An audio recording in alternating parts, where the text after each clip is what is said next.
Welcome everyone to Monday Match Analysis. I'm Gill Gross. Novak Djokovic is your 2023 Australian Open champion. He wins it for the record 10th time. It is his 22nd major, tying Rafael Nadal for the record. He is back to world number one.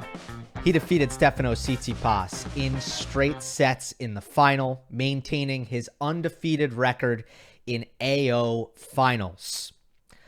Monday after a major, always a glorious time. I can't wait to get into this one, and a lot of big picture topics off the bat. I want to talk about what it means for Novak. I want to summarize the match. I want to tell you guys where I stand on Stefanos Tsitsipas after this. I want to go through the things that were working for Novak in the match, and then I want to talk about some tournament-long patterns that I noticed on this Djokovic run.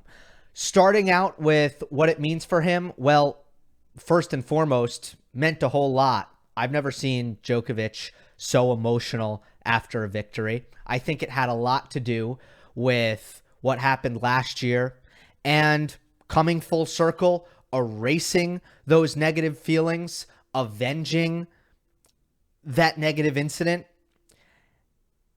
And it must feel really good.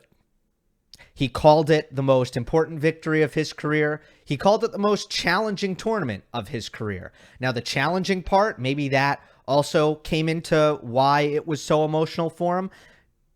Potentially, that has a lot to do with the hamstring. Or maybe it was just emotionally challenging, because at this point, the hamstring, to me, from my outsider kind of standpoint, feels like more of a footnote. Now, certainly it dominated the early stages of this Novak Djokovic run because it was his biggest threat in Melbourne, not as much the opponents that he was playing, particularly in the first week.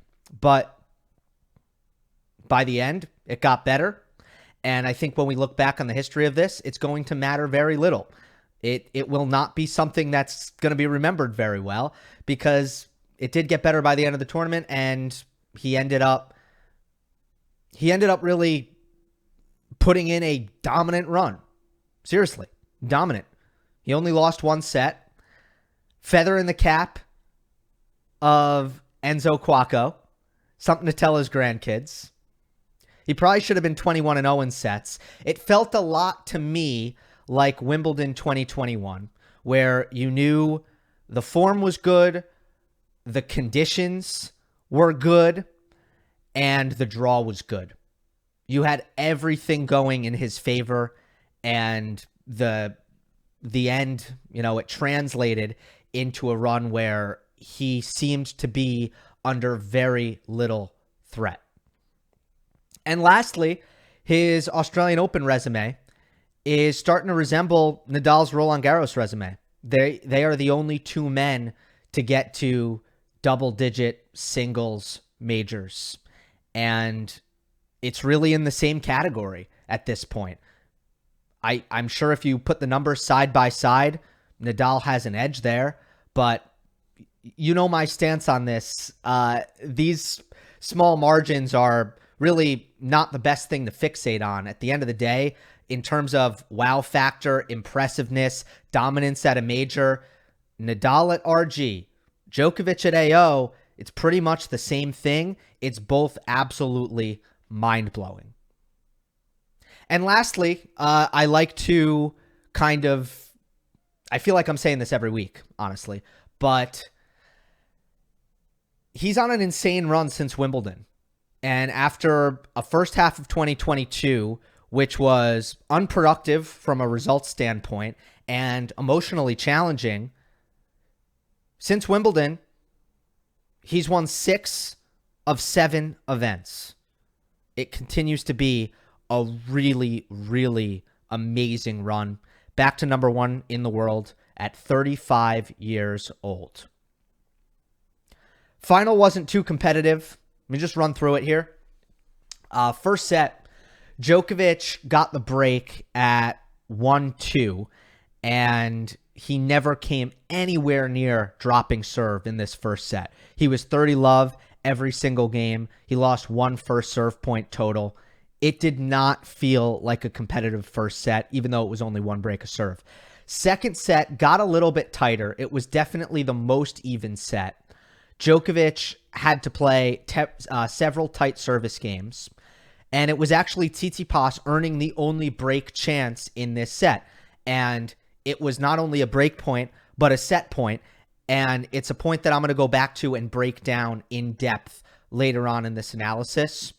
But Novak saves that, and they go to a tiebreak. It was a low-quality breaker. It was not well played on either side. It got to 4-all, and Djokovic won the last 3 points of the tiebreak to win it 7-4. Third set, there were boomerang breaks early. Tsitsipas broke Djokovic's serve, only time he did that all match, and then Novak broke in the very next game. And I actually thought it had a lot to do with Novak. I felt like he actually relaxed and hit some of his best ground strokes of the match after going down the break in the third set. I feel like playing from behind for the first time in any of the sets just freed him up for a second there. And again, he struck right back. So Tsitsipas never really had what felt like a real lead, because it's not really a break if you can't consolidate it. And then from there, the holds get very, very easy.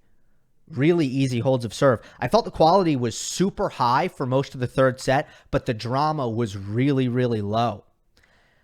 In the tiebreak, once again, Novak goes up 5-love, gets tight from there, loses a couple of championship points from 6-3, and then wins the 6-5 point to win the breaker 7-5 and win the match. It's another point that I will take a look at.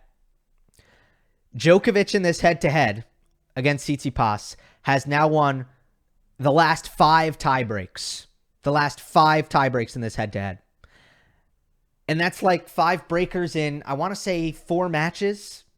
So that's been a constant every time.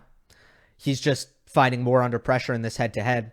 And that is why, even though on paper, this was not a blowout, and I have more thoughts on that in a moment. This was technically not a blowout. There was a set point for Tsitsipas in the second. Third set went to a tiebreak. These were close sets, but because of Djokovic's dominance over Tsitsipas in every single big moment in this recent head-to-head, and now it is 10 in a row wins for Djokovic over Tsitsipas, it just didn't feel all that suspenseful for most of the match. That's how it was. So what does this loss mean for Tsitsipas, and where are we at with him now? It's a great start to the year. And that's the perspective that is most important. He was tremendous at United Cup. He makes his 4th Australian Open semifinal in his last 5 appearances. This time, he takes it a step further. And he loses this final pretty decisively. But guess what? He's done better than a lot of Djokovic's recent opponents in Australian Open finals. And I know that's hard to believe after a straight set final, which I just said didn't feel all that suspenseful, but it's true. He did better than Medvedev in 2021. He did better than Nadal in 2019. He did better than Murray in 2016. That's 3 out of the last 4 Australian Open finals, which means 4 out of Djokovic's last 5 Australian Open titles have come in straight set victories. Dominic Thiem pushed him to 5 in 2020, and that's a match that, in hindsight, is all that much more impressive for Thiem, even in a losing effort. So, am I saying that it's kind of a moral victory for Tsitsipas? Am I going soft on him, saying, "Oh, you didn't lose as badly as some others"? Yeah, sure, I am. But my take on this, and stop me if you've heard this before, I said a similar thing about Ruud after losing badly to Nadal in the Roland Garros final last year.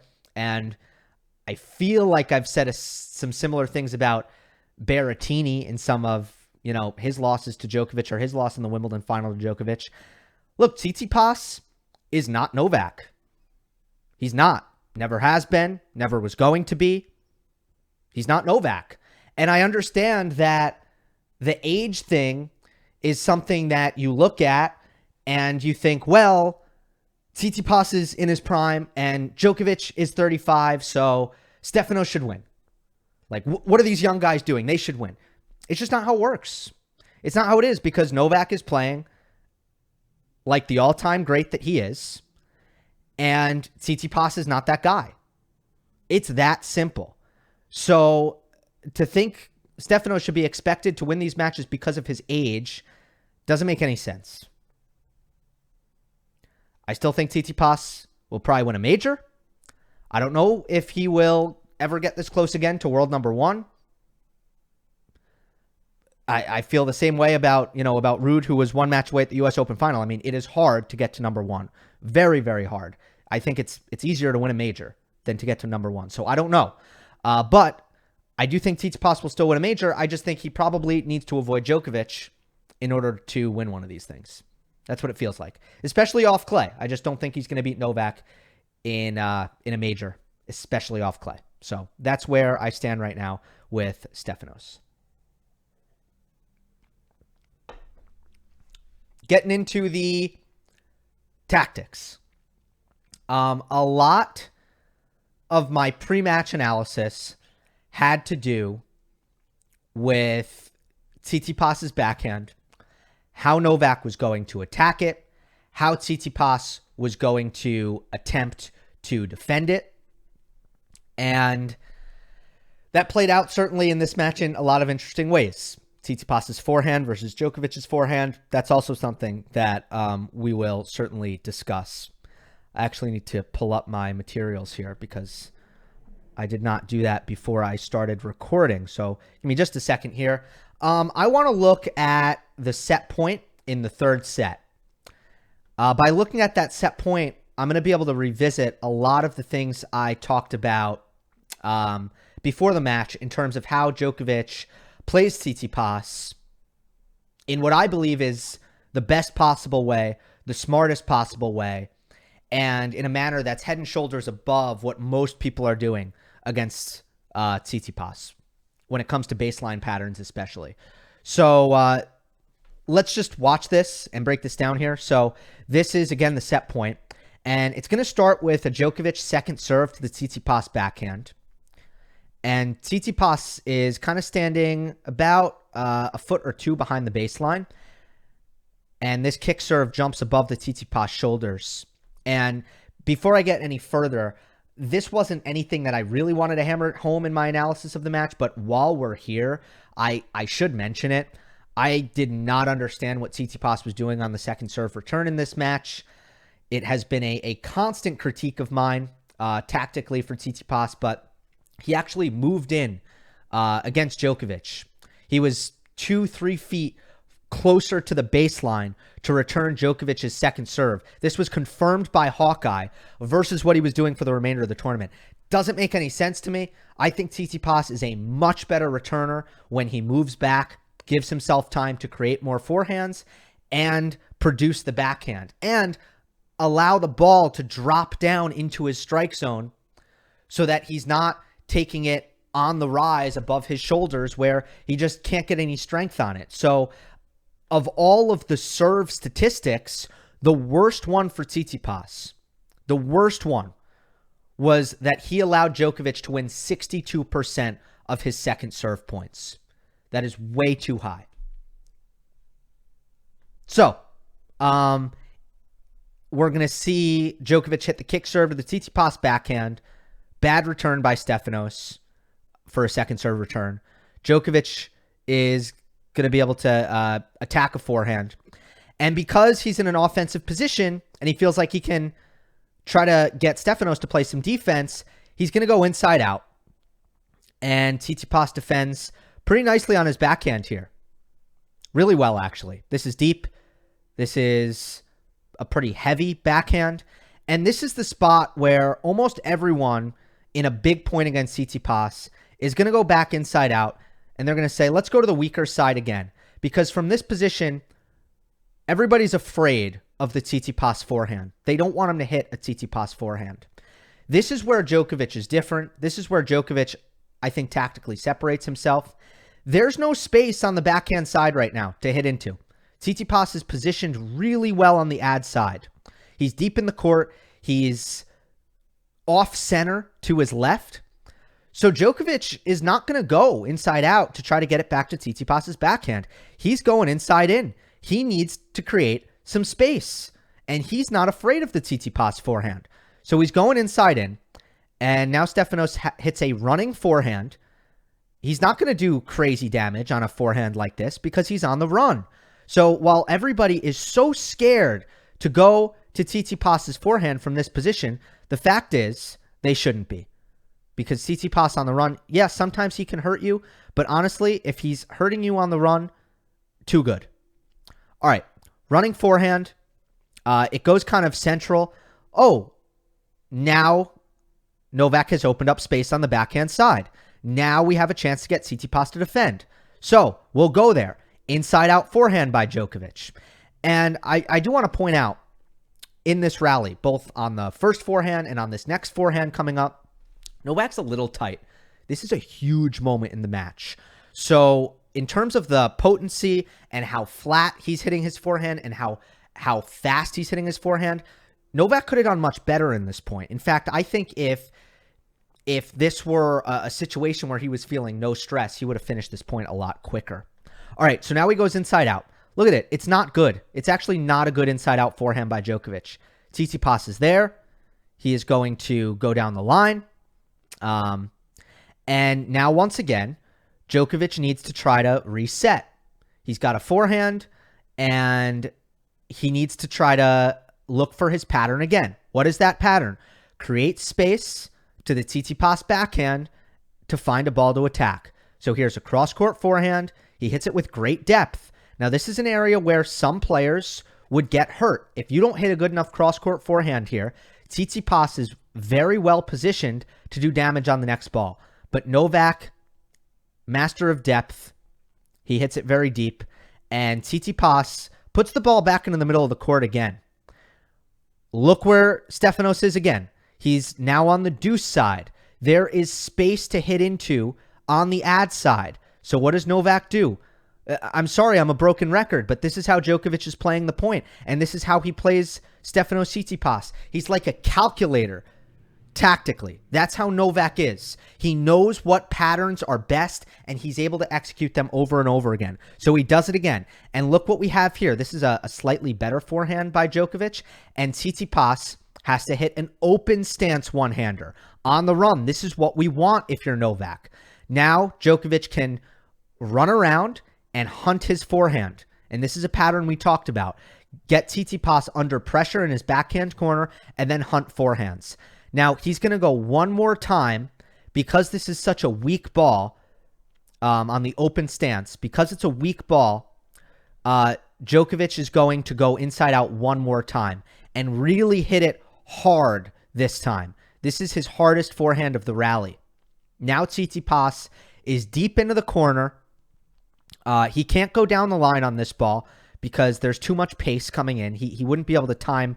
He wouldn't be able to time that properly. He has to go cross court. Djokovic knows that. He's going to hunt this next forehand. Tsitsipas puts a lot of air under this, but it's too central. He needs to get this more cross court. He doesn't. This is where it lands, right in the middle of the court. And at this point, mind you, Djokovic has hit how many forehands in a row here? 5, 6 forehands in a row. He's starting to get that feeling. That's what happens. You start to feel the shot better and better, and it is time. It is now time for the finish because now Djokovic has an attackable forehand and tons of court to hit into. Go to the Tsitsipas backhand, hunt the forehand, finish inside in. Winner, set point saved. That's the pattern. And by the way, on match point, what do we see? Tsitsipas backhand trade, cross court. Djokovic goes back cross court. This is good. Look at the precision. Look at the accuracy. Depth from Novak. Tsitsipas, can't say the same. His backhand, middle of the court. Djokovic hunts the forehand, runs around, flattens it out, inside in. Tsitsipas gets there just barely, and he shovels it long, and that's the match. Another huge point. It's 6-5 in this tiebreak. Things are in the balance, and Djokovic finds that pattern. So,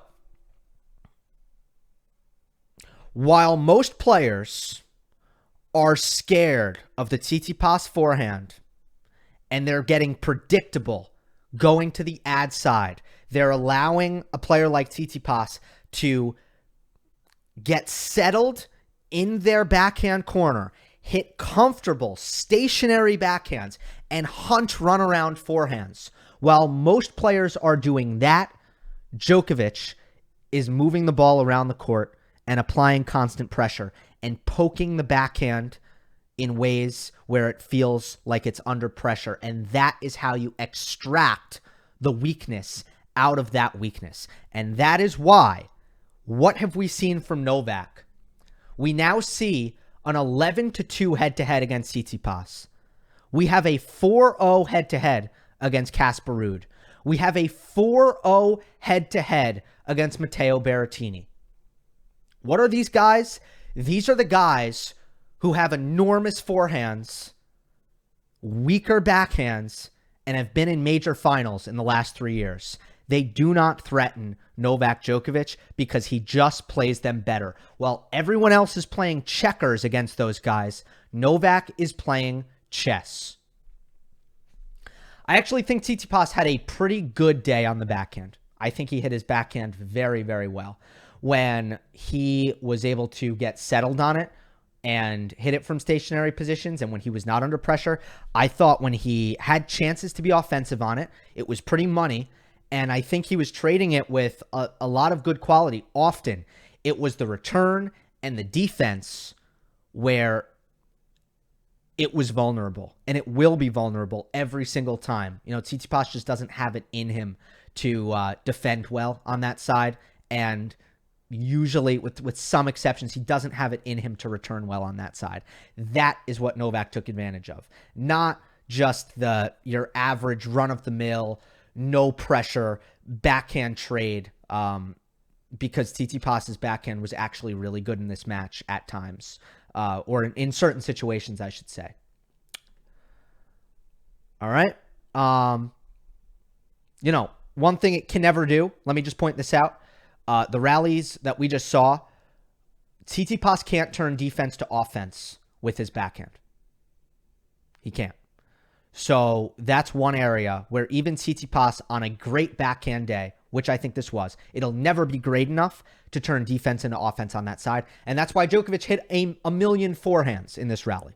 That's why. All right. Quick thing on like the backhand return. If you watch the third set tiebreak, it's a really good example of how the backhand return and the backhand defense just let Stefanos down. Love all. Just want to run through this real quick because it's important. It's a tiebreak. Love all, and then I'll get to the second set tiebreak where Tsitsipas had a different issue. First point of the second set tiebreak. The third set tiebreak. Djokovic hits a service winner to the Tsitsipas backhand, which was completely returnable, and he just blocked it into the net. And then at 3-love, so Djokovic grabs too many breaks, and now, okay, if Novak wins his next two service points, it's going to be a 5-love lead, and it's going to be really hard for Tsitsipas to get back into this tiebreak, and he's probably going to lose this final. At 3-love, Djokovic serves into the backhand. Tsitsipas doesn't block it this time. He actually drives it. He drives it right into the middle of the court. It could not be more central. And then Djokovic hits a +1 forehand inside out. Hard, lots of pace, very penetrating, very deep. And Tsitsipas this time goes to the slice to try to defend the backhand, and he doesn't put it in the court. All right, now it's 4-love. Let's go to 5-love. This time Djokovic goes out wide, which he does plenty. On the deuce side, it's 50-50 because he does want to pull Tsitsipas off the court at times. And, he's got a really great slice serve wide. It's probably his best serve, so he's not going to not hit his best serve. On the ad side, though, you get, I can pull Tsitsipas off the court and make him hit a backhand return? All right, that is too good to pass up. Novak went out wide on the ad side 60% of the time in this match on the first serve. On the second serve, obviously, much more than 60%. So now at 4-love, Djokovic goes wide. He gets a block return from Tsitsipas, potentially and probably because Stefanos was anticipating the serve to the backhand, so he had a backhand grip. And then Djokovic hit a forehand inside out, attacking off of that +1 ball, and Tsitsipas should have defended on the backhand side, should have neutralized, and he didn't. He hit the net. I think he might have thought Novak was coming in because he hit this backhand really, really low, inexplicably, because when you're playing defense, topspin defense especially, you got to lift up. You got to get a lot of height on the ball, and he didn't, and it hit the net. So I kind of think he thought Novak was coming in, and he was almost hitting a passing shot, but Novak was at the baseline. But there you have it. Backhand return, backhand defense. Not there, and it's 5-love in the tiebreak. It's over. But all that said, the bigger issue for Tsitsipas in this match was probably more so his forehand compared to Djokovic's forehand. I said in the preview that if Tsitsipas is going to win this match, the forehand needs to have basically an all-time day. Not in the sense that it needs to be better than it normally is, because it's great all the time, but it needs to announce itself as the best forehand in the world. Otherwise, he's not going to win the match. And it definitely did not do that. If you just look at the Infosys stats on the forehand for Tsitsipas, he hit 10 winners on it. He forced 22 errors. So let's call it 32 finishes, and he made 25 unforced errors. So if you want to, and look, I hesitate to lean too heavily on the Infosys tracking like this, but this is a case where you're going to see an enormous difference. So it obviously paints the picture properly. So 7 more finishes than unforced errors on the Tsitsipas forehand. It's all right, but it's really not great. It's only okay. How about Djokovic on the forehand? 14 winners, 13 forced errors. So that is 27 finishes, 3 unforced errors. You do the ratio there, and it's plus 24 for Novak. 24 finishes, 3 unforced errors. But how about that discrepancy in forehand unforced? 25-3. Tsitsipas needs to use the forehand as a weapon. He has to do tons of damage on the forehand. We know that. But if it misses that much, he just doesn't get enough out of it. He doesn't get what he needs out of it, which is it needs to be there consistently every time. That's what a great, great weapon is. And it just didn't perform well enough. Djokovic and his defense and his returning, he makes you hit extra ones. There were so many times in this match where that were the case. And, also, the quality of the defense has a lot to do with it as well, right? Where, I want to show you on this critical 4-5 game where I showed you Novak save the set point. Here's the game point for Djokovic 1 point later, where Tsitsipas goes forehand inside out, and Djokovic is defending open stance backhand, and he hits this so much deeper, so much harder than Tsitsipas from this same position is able to hit the ball on the stretch to the backhand. And now Tsitsipas, he thinks he's in control of the point. He thinks he needs to stay on top of the point. He tries to go inside out again, but he catches it late, and it goes wide. Stefanos missed that forehand so often. He kept catching the inside-out forehand late. And the fact that he couldn't time it speaks to the pace and the depth that the ball was coming in at. But also just the fact that he had to play some extra balls. At the end of the day, though, the forehand, it's got to be better than it was for Tsitsipas. There's no doubt about that. And for Djokovic, it should get a lot of credit. Look, I don't think it was as potent as it has been throughout the tournament. I don't know what his average forehand speed was, but I don't think it was 81 miles per hour in this match. It was 81 miles per hour throughout the tournament, which is an unbelievable number. I would bet that it was down to 79 or 78 in this match. Again, I'm guessing. It's not confirmed.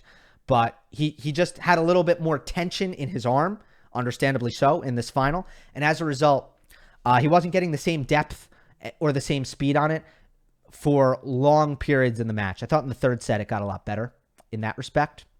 But it didn't miss. It didn't miss. And as we saw on that set point, even if Djokovic missed, 2 or 3 opportunities to hit more potent forehands than he did, he was still able to stay on top of points with his forehand, with the way he was moving the ball around the court.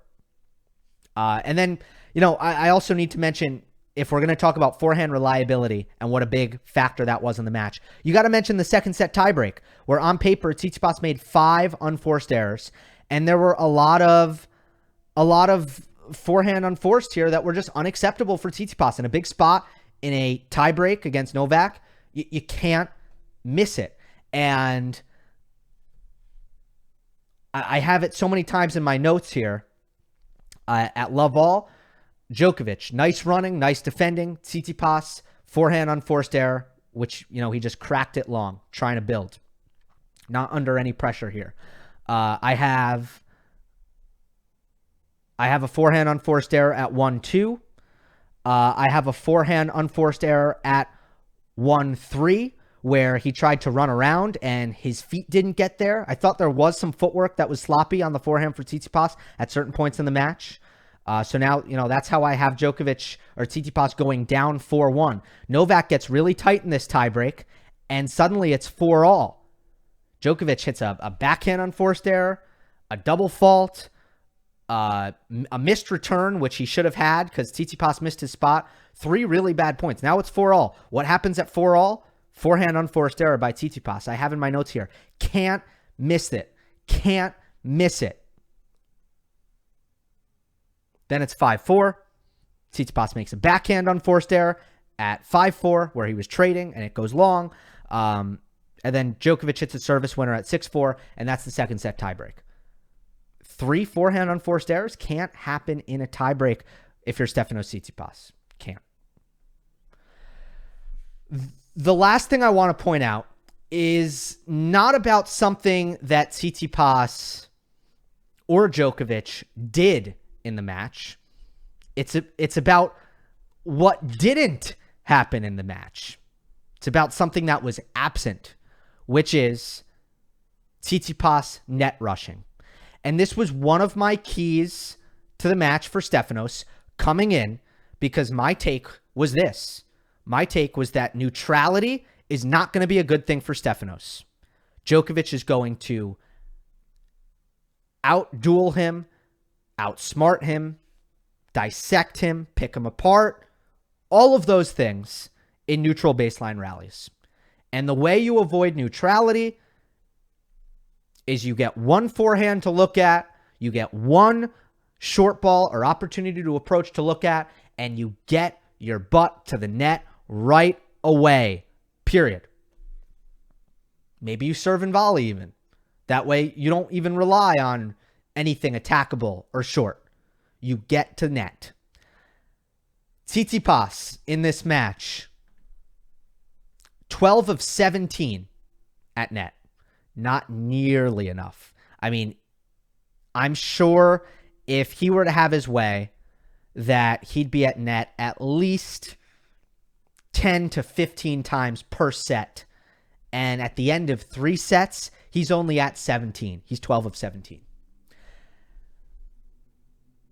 There's one thing I got to point out, though. In good conscience, you have to point this out. This has been a tournament-long pattern. Djokovic has played a lot of good net rushers here. He's played Alex de Minaur, who does his best work getting to net. Offensively, it's how he has to thrive. It's how he has to live, because he doesn't have baseline power, so he has to come to net. Alex de Minaur, 5 of 9. In the semifinals, he played Tommy Paul. One of the massive reasons why Tommy Paul is now good enough to get himself in a semifinal match like that is because Brad Stein has gotten him to become such a frequent, athletic, and competent net rusher. And Tommy Paul said after the match, He wanted to serve and volley. He was supposed to get to net. That was in the game plan. 8 of 14, Tommy Paul at net. 8 of 14. So, de Minaur, 5 of 9. Tommy Paul, 8 of 14. Tsitsipas, 12 of 17. Not one of those players, all three of them, great net rushers. Tsitsipas, the best of them all. Not one of them was able to get to net more than 20 times in a best of 5 set match against Novak Djokovic. They are not all idiots. They're just not. So at a certain point, you have to look across the net at Novak Djokovic. And the way he holds the baseline, his court positioning, and his depth clearly has players feeling, his opponents feeling, like there is no chance to get forward, which is a huge problem. I would argue for de Minaur and Tommy Paul, you just have to do it. It's inexcusable not to do it. Joel Drucker said that one of his favorite terms is find a different way to lose, find a new way to lose. And I think that's very much apt for de Minaur and Paul. You could argue that for Tsitsipas, it's not so much in this match because he was right in the match, but if you look at the overall head-to-head, having lost 9 in a row to the guy, maybe the same applies to him. Find a different way to lose. But at the same time, you have to give it up to Novak Djokovic. He is taking, it's a huge pattern in the tournament, he is taking good net rushers and scaring them away, plastering them on the baseline where they are clearly inferior. That is all I have. Novak Djokovic, 22nd major, 10th Australian Open, 2023. Steve Flink interview coming. Mailbag coming. Hope you enjoyed, everyone. Don't forget to subscribe, and I will see you next time.